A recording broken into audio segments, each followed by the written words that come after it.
A 10-minute break from football in the NBA. I met Dr. Drew Pinsky about 5 years ago at a social gathering. Couldn't meet him today because of social distancing. And I met him and his wife and friends, and immediately struck by his common sense, his intelligence, his empathy, his curiosity. The Dr. Drew podcast daily. He's on YouTube. Ask Dr. Drew, Dr. Drew After Dark, multiple New York Times bestsellers. And I thought for 10 minutes as I'm watching television with my friends, and I'll talk to my friends and text them, and I say, is the media slightly panicking here? Can we really use Italy as our barometer? And I want to bring in and Drew Pinsky right now. Can I start? Let me start with this. First of all, Drew, thank you for coming on the show. My pleasure. Thank you for giving me a 10-minute break from all this by listening to a little Tom Brady talk. That was very appealing. All right, thank you. So let me just take Italy. Italy is now being used as a barometer for the United States, but right. Italy has 60 million people. Yeah. It's a country the size of Michigan. Right. It is the oldest European country. I think 23% of their citizens are above 50 or above 60. I saw yesterday that 99% of Italian deaths, people over 79 with medical conditions. I see our media saying, look at Italy, that's us. And I say, well, it's kind of a different sensibility. Or am I wrong on that we should look at Italy and that's what's going to happen? No, you are nearly correct, which is the sense that we are not going to be Italy. I've had several teleconferences with Italian physicians, and they freely admit they were unprepared, they did not see it coming, and they do not have the adequate resources. We are prepared. The reason we won't become Italy is we have stamped this thing down, and we have massively prepared our system. No one does better than the American healthcare system when it comes to preparing resources, delivering resources, and innovation. We are simply the best in the world. And whenever you see these evaluations of U.S. healthcare, that sort of thing is never measured. And you watch. Even in places where the system gets stressed, we will respond. I have deep faith in my peers and the healthcare system. And I would urge everyone, just listen to Anthony Fauci. Let him be your North Star. I've been in around him since the AIDS epidemic. The guy knows exactly what he's doing. Just do what he tells you, and we will be fine. That's it. That's all we have to worry about. Everything else you see in the press is them trying to capture your eyes, and they're not helping things. They're making things much worse, to the point now where the panic is worse than the outbreak. There is one thing I was told about 2 weeks ago, long story short. I was skiing in a nice place, and I met a couple of CEOs. Hope it wasn't the Italian Alps. No, it was not. It was Deer Valley, Utah, which, if you've never been, is wonderful. Yeah. And it just happened to be I met a CEO from New York and Seattle. They were in the locker room area. And they both said their primary concern was the shortages of beds in America. Now, and I think that's the one thing that I've worried about is that, listen, I was in a hospital 2 weeks ago because I had stomach virus. And listen, it's a stressed system at times. Is that a real concern for you going forward? Because it is a real concern, they are planning for that. I can only speak to what's going on in California. Our governor identified 2 massive hospitals that he plans to staff up, has got a backlog of ventilators and equipment coming in, and has positioned a U.S. Navy ship off the course, off the shore here, for any overflow. We are completely prepared. I was not always a Newsom fan, which is our governor's name here in California. Gavin Newsom. But yesterday I was deeply impressed with his preparedness. He is not leaving this open to chance. We are ready. And I would argue that pretty much every state, and by the way, I don't know if you saw the press conference a few minutes ago, but everything's coming from 3 states and something like 10 counties. These are the areas that need the preparation, and they are preparing. I did not see the press conference because I was entertaining America. I appreciate that, too, by the way. We need that. We need this. We need to get our minds off of this and certainly take our eyes off the press, who are trying to attract us with language to a couple things. I mean, I saw the word soaring just a minute ago, that cases are soaring. No. We expect at least a doubling of cases just from the backlog of testing coming in. We expect that. We're going to see that. That doesn't mean the transmission rate is changing. Stop it with those headlines. Also, we had politicians talking about sheltering in place. I made a big issue with that on a local television program because shelter in place is a command to barricade yourself in a room. And God bless Mayor of Los Angeles, Garcetti. He adjusted his language because I got on that pretty hard. You are not helping people by announcing that they need to barricade themselves in a room. That's not the CDC recommendations. Just look at the CDC recommendations and follow them carefully. Are there, and again, I'm going to sound naive, so, mitigate this for me. Any current vaccines that underway? There's actually a phase 1, soon to be phase 2 trial coming underway. And yes, there are 3 very fine vaccines in a record time. Not only vaccines, but therapies are coming online as well. There's some excellent treatments. I mean, those treatments within a week, we will know how well they are working, and it's looking very good. And some of them are harmless. Things like hydroxychloroquine.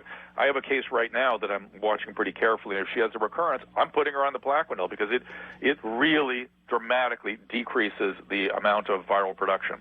So the way vaccines work, could you have a vaccine, say, for malaria, and it just so happens it can help the coronavirus? Do vaccines ever work that way? You're asking a very broad question, and not as it pertains to malaria, that's for sure, but sometimes things like a flu vaccine will help with other immune responses. Okay. But this one is going to be very targeted. We have to get this one right without causing adverse effects. The other thing, I told a friend the other day, I said, listen, a loss of life it's daunting, right? Yeah.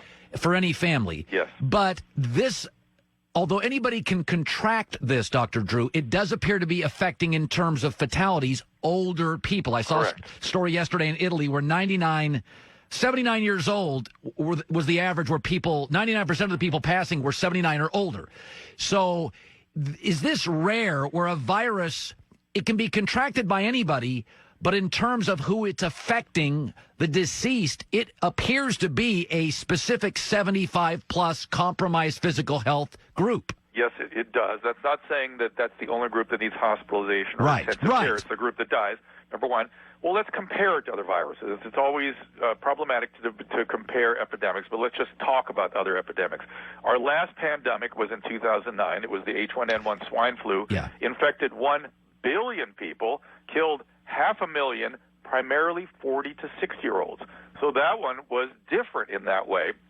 We usually expect influenzas to disproportionately affect old people. We have so far in this country 18,000 deaths from influenza, 115 from corona. So we're doing pretty good. Yeah. Is there... so you've been very comforting so far. Trying. What will be something? What are the legs? When you look, what will be the information you get in a week or two, and you go, okay, we're not clear, but we've reached a point. I feel very good. Yes. If we're around 20,000 cases on Monday, and if we don't go much above that by Friday, we are going to have a series of points on the epidemiology graph where things are going to start to look pretty good. If we are up around 100,000 by next Friday, we have to be very diligent and really keep things clamped down. So at 20 by Monday, I will feel, even around 20, I will feel very, very good. Now, I have to tell you, this is my own assessment of the math. I'm still waiting for Dr. Fauci to speak about this. He has been somewhat closed-mouthed, closed-lipped about targets and where to feel good and when we can go back to work and that kind of thing. My position has always been that the tougher putt in all of this is getting us back to work in a timely manner without causing another outbreak. That's going to be a tough call. Yeah. Again, and I sound obviously like a non-medical professional. My concern at this point... But I thought you were one. What's going on here? I'm confused. No, I just know football. I worry now as much about the economic situation, the loss of millions of jobs. Yes. As much as the virus.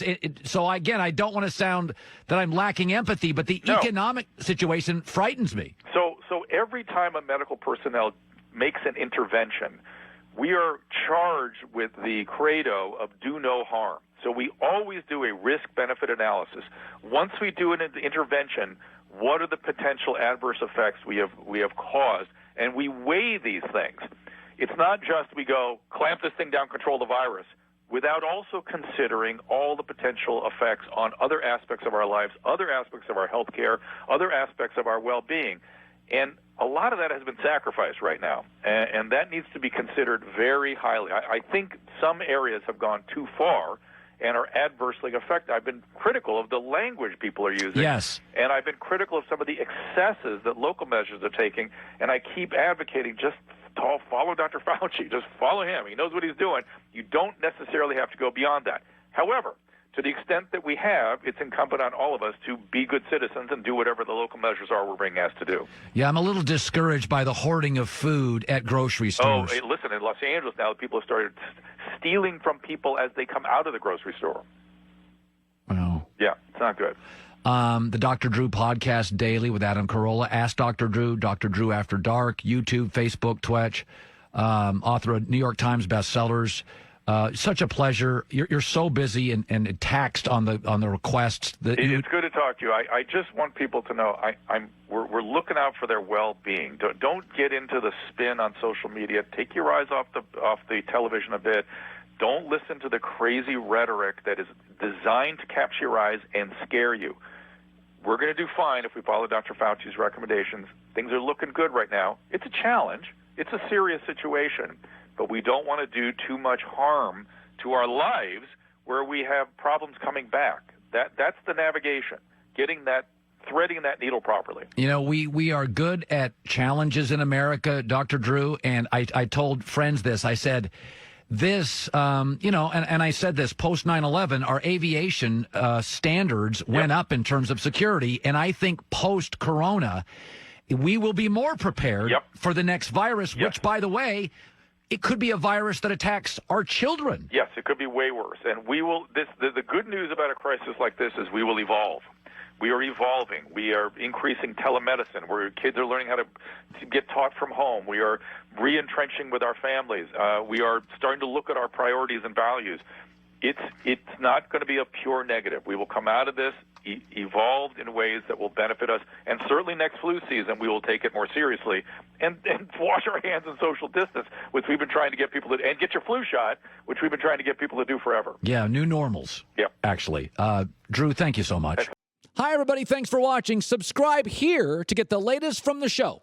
Also, be sure to check out more of the best clips from The Herd or go watch a few segments from other shows on FS1.